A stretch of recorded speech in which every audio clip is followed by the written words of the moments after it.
اس آستانہ عالیہ اس آستانہ عالیہ کا نام آ جائے تو ہمارے دلوں میں ولولے جاگزی ہو جاتے ہیں۔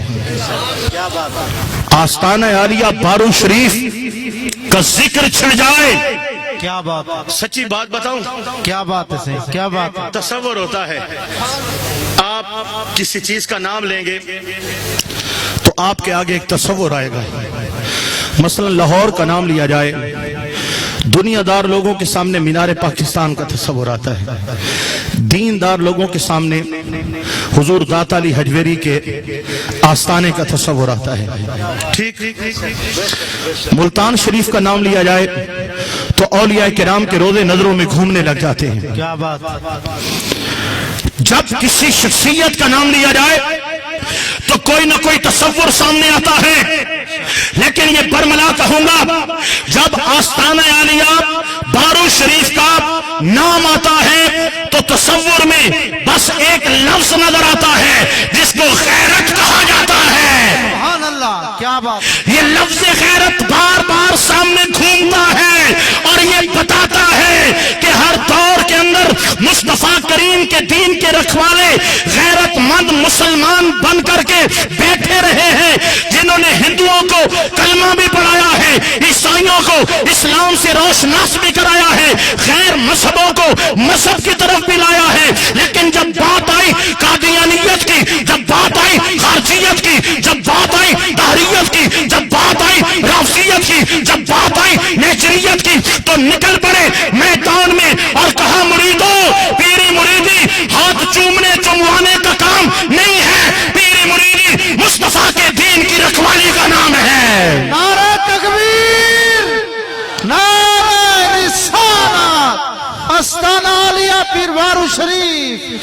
دوستو، حضرت خواجہ خواجگان خواجہ فقیر محمد باروی رحمت اللہ تعالی علیہ، جنہوں نے زندگی بھر حضور کے دین کی رکھوالی کی ہے اور 1400 صدیوں میں، 1400 سالوں میں، 14 صدیوں میں جو ابھی میں نے داستان قائم کی ہے کہ مشائخ آئے، خدمت دین کی، علماء آئے، دین کی حفاظت کی، اولیاء آئے، مصطفیٰ کے دین پر پہرے دیے۔ جب تاریخ اسلام کے اندر کل یہ سنہری باب لکھا جائے گا اور دین کے رکھوالوں میں اولیاء ملت، علماء ملت کا نام لکھا جائے گا تو ان ناموں میں، ان سنہری حروف میں، ان پاک ناموں کے اندر ایک نام حضرت خواجہ فقیر محمد باروی کا بھی لکھا جائے گا۔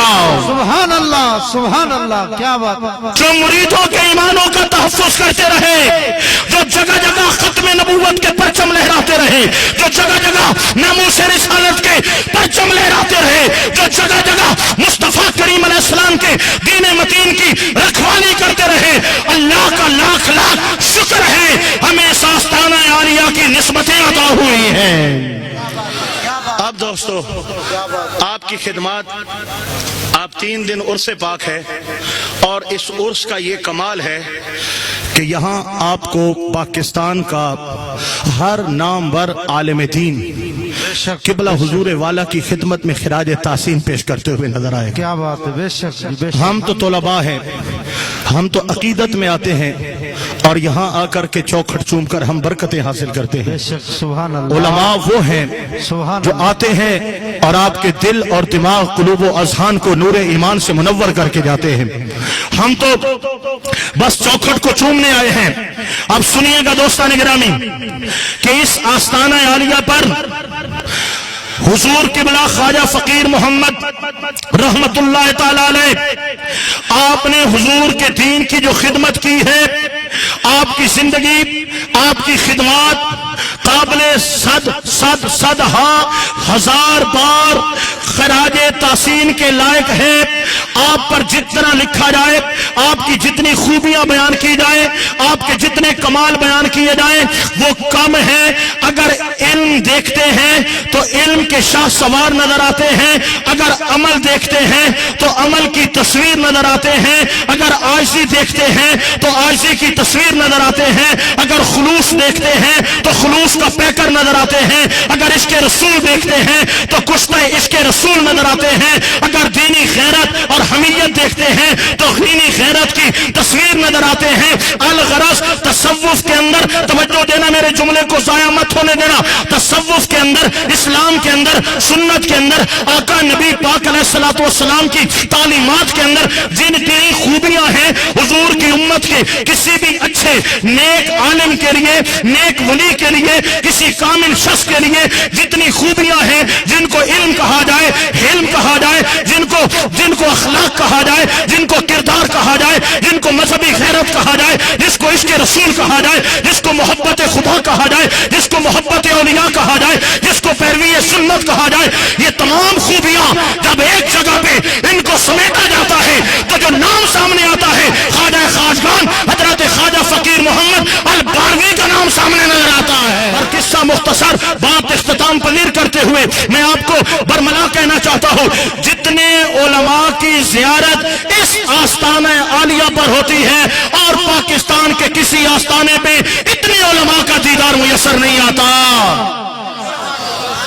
خواجہ خواجگان حضور خواجہ فقیر محمد الحسنی الباروی رحمت اللہ تعالیٰ علیہ نے جو بیسیوں دروس اسلامیہ جامعات اسلامیہ کا قیام کیا ہے، ہر سال وہاں سے سینکڑوں علماء اور سینکڑوں حفاظ اور قرہ حضرات اور جامعات للبنات سے سینکڑوں طالبات عالمہ فاضلہ قاریہ حافظہ اس قوم کو تحفے کے طور پہ اصلاح امت کے لیے عطا کیے جا رہے ہیں۔ یہی وجہ ہے کہ بڑے بڑے مفتی، بڑے بڑے شیوخ الحدیث، بڑے بڑے عالم فاضل، بڑے بڑے مسند رشید جب آستانہ عالیہ بارو شریف پہ آتے ہیں تو یہاں پہ غلاموں کی طرح ہاتھ باندھ کے کھڑے نظر آتے ہیں۔ سوال ہوتا ہے تو جواب ملتا ہے، ہمارے اندر جو باطن اور ظاہر میں جو کچھ نظر آ رہا ہے یہ پیر خواجہ فقیر محمد الحسنی الباروی کا کرم نظر آ رہا ہے۔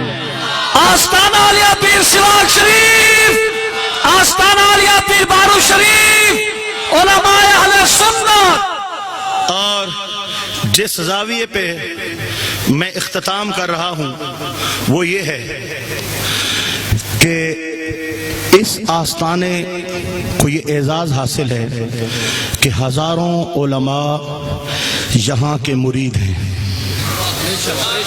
ہزاروں علماء بے شک آستانہ عالیہ بارو شریف کے مرید ہیں، جن میں محدثین بھی ہیں، شیوخ الحدیث، جن میں صدر المدرسین بھی ہیں، دارالافتاء کی مسند پر بیٹھے ہوئے مفتیان کرام بھی موجود ہیں، بے شک اور مدرسین لا تعداد۔ بے شک ایک پڑھانے والے کی کرامت ہوتی ہے کہ جو ان سے پڑھتا ہے وہ مدرس بن کے نکلتا ہے، عالم بن کے نکلنا اور بات ہے، مدرس بننا یہ خاص بات ہے۔ اور وہ لوگ چند گزرے ہیں پاکستان میں، حضور محدث اعظم پاکستان رحمت اللہ علیہ، حضور شیخ القرآن علامہ منظور احمد صاحب چشتی رحمت اللہ تعالی علیہ، حضور قبلہ غزالی زمان رحمت اللہ تعالی علیہ، اس طرح چند نام ہیں۔ استاد محمد بندیال، بے شک بہت بڑا نام ہے، بہت بڑا نام ہے، استاد الاساتذہ ہیں، استاد العرب والعجم ہیں، علامہ عطا محمد بندیالوی رحمت اللہ تعالی علیہ۔ انہوں نے عالم نہیں بنائے، مدرس پیدا کیے ہیں۔ بے شک جب وہاں سے فراغت پاتے ہیں تو آگے جا کر کے مسند تدریس میں برجمان ہو کر اول سے کر آخری کتب تک پڑھاتے ہیں، اتنی صلاحیت پیدا ہو جاتی ہے۔ ایک تو مدرس کا کمال ہوتا ہے، استاذ کا، اور ایک شیخ کی نگاہ کا کمال ہوتا ہے۔ یہ حضور خواجہ خواجگان خواجہ فقیر محمد الحسنی الباروی رحمت اللہ تعالی علیہ کا نگاہ فیض ہے کہ جو آپ کے مریدوں میں سے درس میں گیا وہ مدرس بھی نکلا، اور مدرس بننے کے بعد اپنی جامعہ اپنا مدرسہ بنایا اور وہاں پر قال اللہ اور قال رسول کی صدائیں بیان کر رہا ہے۔ بے شک اب یہ میں بات کیوں کر رہا ہوں، یہ تمہید تھی۔ اب مدعا کیا ہے؟ اتنے علماء، اتنے مفتی، اتنے شیوخ الحدیث جن کے چوکھٹ کے منگتے ہوں، چوکھٹ کے، اور فقیر کی گردن یہاں جھکی ہو، نظر یہاں، وہ نظر اٹھائے بھی نہ، کسی اور کو تو رتی ملتی ہے نا، یہاں ہو جاتا ہے، یہاں ارے کیا ہوا؟ کہا بس کچھ کرنٹ آیا ہے سنبھالا ہی نہیں جا رہا. وہ حضرت سلطان باہو رحمۃ اللہ علیہ فرماتے ہیں مجذوب کون ہے؟ حضور کون ہے؟ فرمایا جب اللہ تعالیٰ ایک محبت کی تجلی دیتا ہے نا تو بندہ کمزور ہوتا ہے, وہ برداشت نہیں کر سکتا, مجذوب ہو جاتا ہے. فرمایا یہ مجذوب بھی وہ لوگ ہوتے ہیں ایک قطرہ برداشت نہیں کر سکتے, ایک فقیر باہو ہے جو دل میں خدا کے عشق کا سمندر لے کے بیٹھا ہوا ہے, اور فرمایا پی گیا, پچا گیا.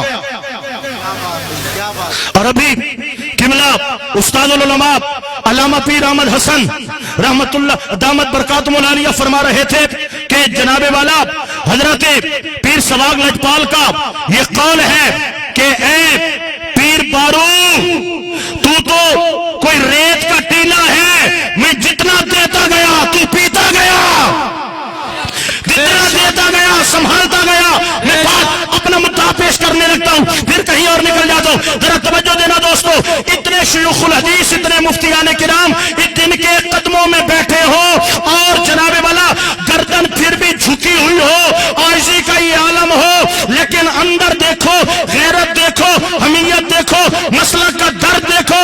فرماتے ہیں اے میرے مریدوں اگر نسلوں کی ایمانوں کی حفاظت کرنا چاہتے ہو تو قیامت تک امام احمد رضا خان کی تعلیمات کا دامن مت چھوڑنا. نعرہ تکبیر, نعرہ رسالت, آستانہ عالیہ پیر سواگ شریف, آستانہ عالیہ پیر بارو شریف. آدھی تقریر ہو گئی, آدھی تقریر انشاءاللہ اگلے سال زندگی باقی رہی تو اللہ پاک عزت برکت قائم دائم رکھے. آمین. وآخر دعوانا ان الحمدللہ رب العالمین.